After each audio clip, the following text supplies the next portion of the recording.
नमस्कार, स्वागत है आपका इस एक और नए वीडियो में। और मैं हूं डॉक्टर भावना उपाध्याय, असिस्टेंट प्रोफेसर सोशियोलॉजी, मामा बालेश्वर दयाल कॉलेज, कुशलगढ़। पिछले 2 वीडियो में हमने बात करी थी ग्रामीण समाज की लाक्षणिक विशेषताएं और नगरीय समाज की लाक्षणिक विशेषताओं के बारे में। आज इस वीडियो में हम बात करने वाले हैं ग्रामीण और नगरीय समाजों में अंतर के आधारों के बारे में, या दोनों के मध्य क्या विभिन्नताएं हैं उनके बारे में। ग्रामीण और नगरीय जीवन में अंतर को स्पष्ट करने के लिए प्रोफेसर सोरोकिन और जिमरमैन ने एक तालिका दी है, जिसके आधार पर उन्होंने ग्रामीण और नगरीय जीवन में व्याप्त विभिन्नता को बताने का प्रयास किया है। इसके अंतर्गत उन्होंने तुलना के 8 आधार लिए हैं, जिसमें व्यवसाय, पर्यावरण, समुदाय का आकार, जनघनत्व, जनसंख्या की समानता या विभिन्नता, सामाजिक विभेदीकरण और स्तरीकरण, गतिशीलता और प्रव्रजन और अंतःक्रिया का प्रकार लिए हैं। भिन्न भिन्न विद्वानों के द्वारा दी गई नगरीय और समाजशास्त्र की विशेषताओं के आधार पर हम अलग अलग कसौटियों पर यहाँ ग्रामीण और नगरीय जीवन के भेद को समझने का प्रयास करेंगे, जिसके अंतर्गत सबसे पहले सामाजिक संगठन के आधार पर नगरीय और ग्रामीण समाज में क्या अंतर है वह देखने का प्रयास करेंगे। सामाजिक संगठन में हम परिवार, विवाह, स्त्रियों की स्थिति, पड़ोस और सामाजिक संसरण को आधार बनाते हैं। ग्रामीण और नगरीय सामाजिक संगठन की प्रकृति और आधारों में भेद पाया जाता है। इसमें सबसे पहले परिवार सामाजिक संगठन की एक महत्वपूर्ण इकाई होती है। गाँव में परिवार अधिकांशतः संयुक्त पाए जाते हैं, जिनमें मुखिया की सत्ता सर्वोपरि और महत्वपूर्ण होती है। परिवार ही वहाँ व्यक्ति की सामाजिक स्थिति निर्धारित करता है। वही व्यक्ति की सामाजिक, आर्थिक, मनोरंजन, सांस्कृतिक, धार्मिक और शैक्षणिक क्रियाओं का केंद्र होता है। गांव में व्यक्ति पर परिवार के सदस्यों का प्रभाव और नियंत्रण अधिक होता है, जबकि दूसरी ओर नगरों में व्यक्तिवाद की प्रमुखता होने के कारण छोटे छोटे परिवारों की बहुलता पाई जाती है, जिन्हें हम केंद्रीय या नाभिकीय परिवार कहते हैं। पारिवारिक दबाव और नियंत्रण की अपेक्षा व्यक्तिगत स्वतंत्रता अधिक होती है। अपने जीवन के अनेक महत्वपूर्ण निर्णय व्यक्ति स्वयं ही लेता है। पति पत्नी और परिवार के अन्य सदस्यों के पारस्परिक संबंधों में भी घनिष्ठता नहीं होती और व्यक्तिगत हितों को अधिक महत्व दिया जाता है। गाँवों की अपेक्षा नगरों में वंश का महत्व भी कम होता है। विवाह संस्था को देखें तो गाँव में विवाह 2 परिवारों को जोड़ने वाली कड़ी होती है। विवाह के निर्धारण में परिवारजनों और रिश्तेदारों का महत्वपूर्ण हाथ होता है। गाँव में अधिकतर व्यक्ति अपनी ही जाति में विवाह करता है। इसके उलट नगरों में विवाह 2 व्यक्तियों का या व्यक्तिगत मामला समझा जाता है और विवाह का निर्धारण में लड़के व लड़की की इच्छा को अधिक महत्व दिया जाता है। नगरों में प्रेम विवाह, अंतरजातीय विवाह, तलाक या विधवा पुनर्विवाह की संख्या गांव की अपेक्षा अधिक होती है। गांव में बाल विवाह अधिक होते हैं, जबकि नगरों में कम। स्त्रियों की स्थिति देखें तो गांव में स्त्रियों की सामाजिक स्थिति निम्न होती है। वहाँ पर्दा प्रथा का प्रचलन है, इसलिए उन्हें उसका पालन करना होता है तथा उनकी दुनिया घर की 4 दीवारी तक ही सीमित होती है। स्त्री शिक्षा का गांव में अभाव पाया जाता है, जबकि दूसरी ओर नगरों में स्त्रियां अधिक शिक्षित और स्वतंत्र होती हैं। स्वयं अर्जन करने के कारण वे आर्थिक रूप से आत्मनिर्भर भी होती हैं, इसलिए वे अपने जीवन से संबंधित अनेक महत्वपूर्ण निर्णय लेने में सक्षम होती हैं। शहरी स्त्रियां गाँव की स्त्रियों की तुलना में कम अंधविश्वासी होती हैं। गाँव में पड़ोस का अधिक महत्व होता है। मुश्किल के समय पड़ोसी एक दूसरे की सहायता करते हैं, जबकि नगरों में पड़ोस अधिक महत्वपूर्ण नहीं होता। यहाँ तक कि कई पड़ोसी तो एक दूसरे को जानते भी नहीं। नीचे की मंजिल में रहने वाले घर में कोई मुर्दा पड़ा होता है और ऊपर की मंजिल पर रहने वाले के यहाँ शादी की पार्टी हो रही होती है। नगरों में पड़ोसी संबंध आत्मीय एवं घनिष्ठ नहीं होकर औपचारिक होते हैं, जबकि गाँव में ये संबंध घनिष्ठ होते हैं। सामाजिक स्थिरीकरण या संस्तरण को देखें तो गांव में सामाजिक स्थिरीकरण का आधार जाति व्यवस्था है। वहां अधिकांश लोग कृषि करते हैं, इसलिए संस्तरण का एक आधार कृषि व्यवस्था भी है, जिसमें एक तरफ किसान और दूसरी तरफ जमींदार होते हैं। जबकि नगरों में जाति अधिक महत्वपूर्ण नहीं होती। वहाँ वर्ग व्यवस्था के आधार पर संस्तरण पाया जाता है। एक तरफ श्रमिक एवं मजदूर वर्ग है तो दूसरी तरफ पूंजीपति वर्ग। इसके अलावा आर्थिक आधार पर भी वहाँ पर उच्च वर्ग, मध्यम वर्ग और निम्न वर्ग पाए जाते हैं। नगरों में विषमता अधिक होती है। बोगार्डस कहते हैं कि अत्यधिक वर्ग विषमताएं नगर का लक्षण है। गांव में नगरों की भांति वर्ग विषमता नहीं होती है, अतः वहाँ आए दिन मालिक और मजदूर के बीच संघर्ष भी नहीं होते। दूसरा आधार सामाजिक नियंत्रण के में अंतर के आधार पर देखें तो ग्रामीण और नगरीय समाज में सामाजिक नियंत्रण के साधनों के प्रकारों और प्रकृति में भी अंतर पाया जाता है। गाँव में सामाजिक नियंत्रण बनाए रखने में अनौपचारिक साधन जैसे परिवार, जाति, पंचायत, पड़ोस, प्रथा, जनरीति, धर्म, नैतिकता और जनमत आदि का अधिक प्रभाव होता है। व्यक्तिगत और आमने सामने के संपर्क होने के कारण वहाँ प्रत्येक व्यक्ति पुलिसमैन का कार्य करता है। ग्रामीण समाज में प्रजा राजा है। रीति रिवाज और रूढ़ियाँ अधिकतर व्यवहार को नियंत्रित करती हैं।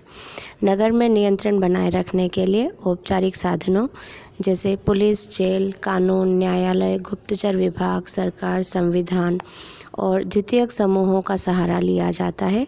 नगर अपरिचित लोगों का क्षेत्र है। भीड़ भाड़ युक्त वातावरण में वहाँ कोई किसी की परवाह नहीं करता, इसलिए वहाँ व्यक्ति प्राथमिक समूह के नियंत्रण से बच जाता है।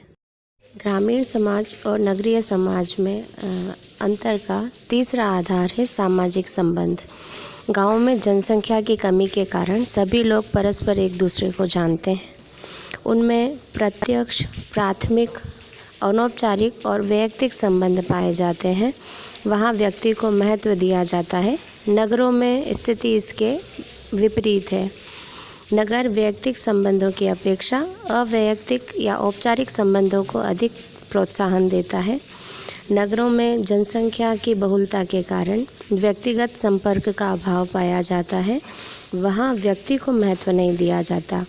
शहरी जीवन यंत्र की भांति चलता है, इसलिए वहाँ अप्रत्यक्ष, औपचारिक, अवैयक्तिक और द्वितीयक संबंध पाए जाते हैं। गाँव में संबंध सरल एवं सच्चे होते हैं, लेकिन नगरों में बनावटी और ऊपरी संबंध होते हैं। गांव में व्यक्ति का संबंध अधिकतर प्राथमिक समूहों जैसे परिवार, पड़ोस, मित्र मंडली और नातेदारी समूहों से होता है, जबकि नगरों में मुख्यतः द्वितीयक समूहों से।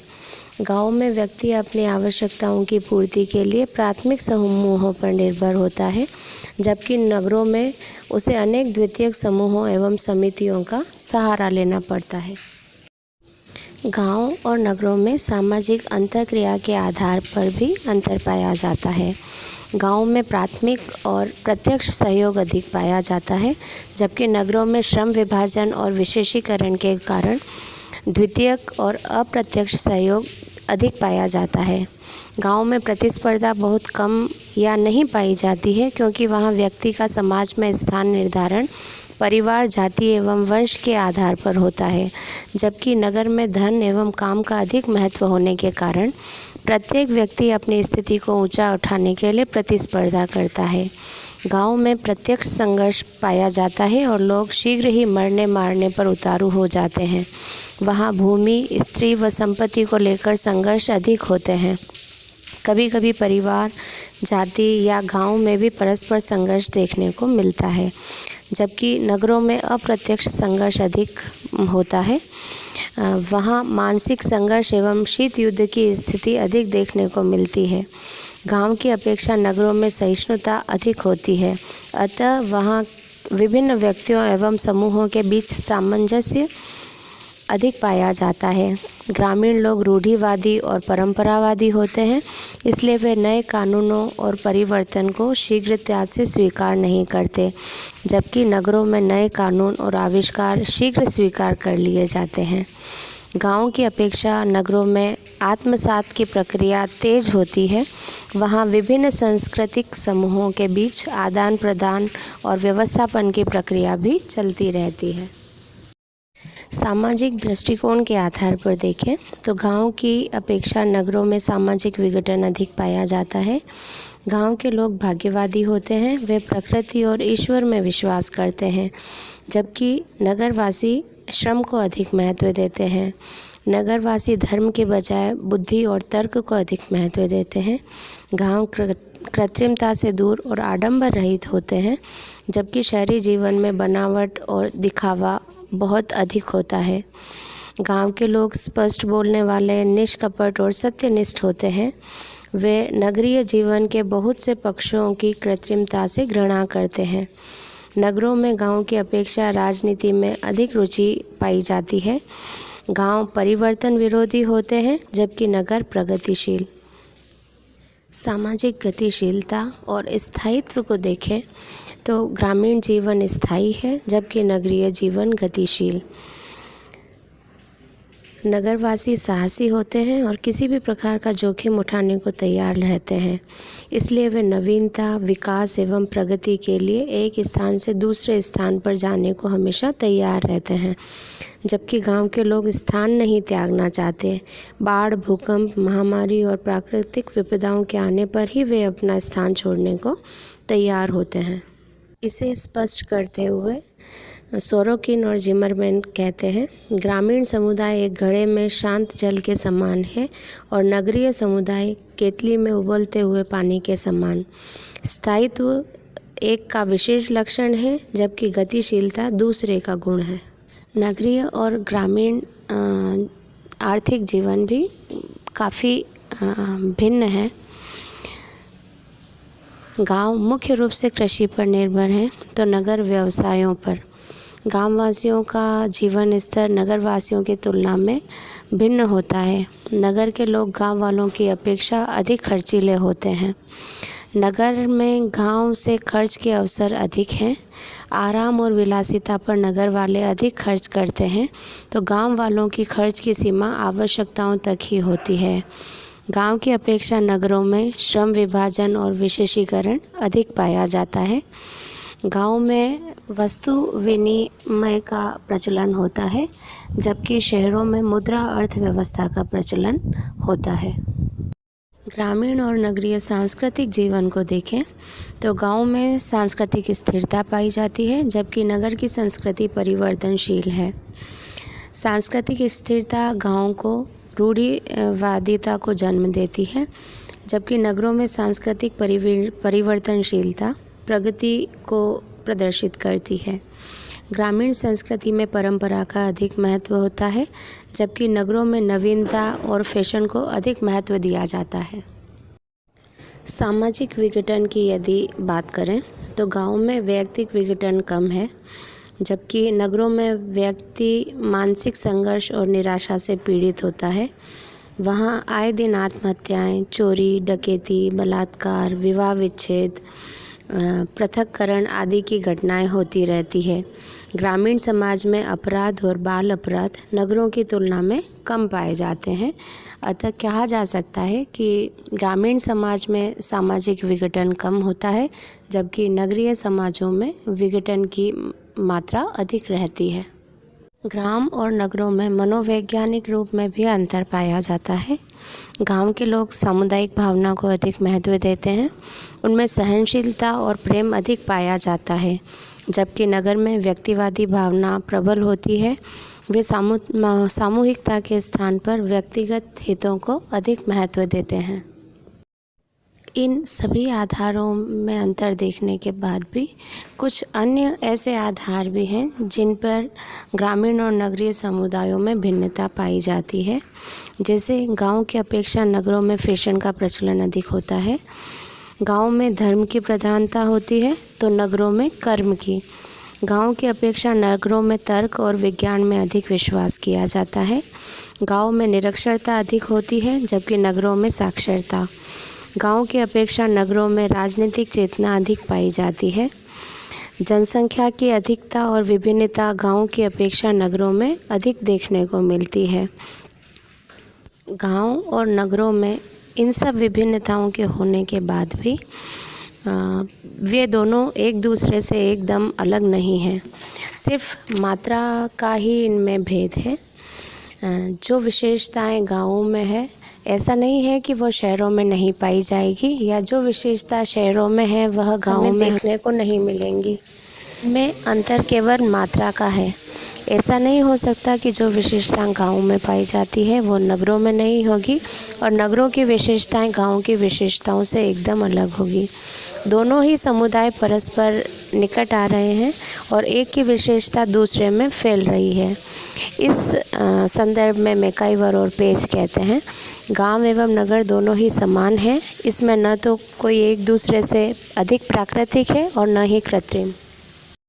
तो इस तरह हमने देखा ग्रामीण और नगरीय जीवन की विशेषताएं और उनके मध्य पाए जाने वाले अंतरों को। इसी के साथ ये वीडियो अब यहीं समाप्त करते हैं। मिलेंगे किसी नए विषय के साथ अगले वीडियो में। तब तक के लिए धन्यवाद।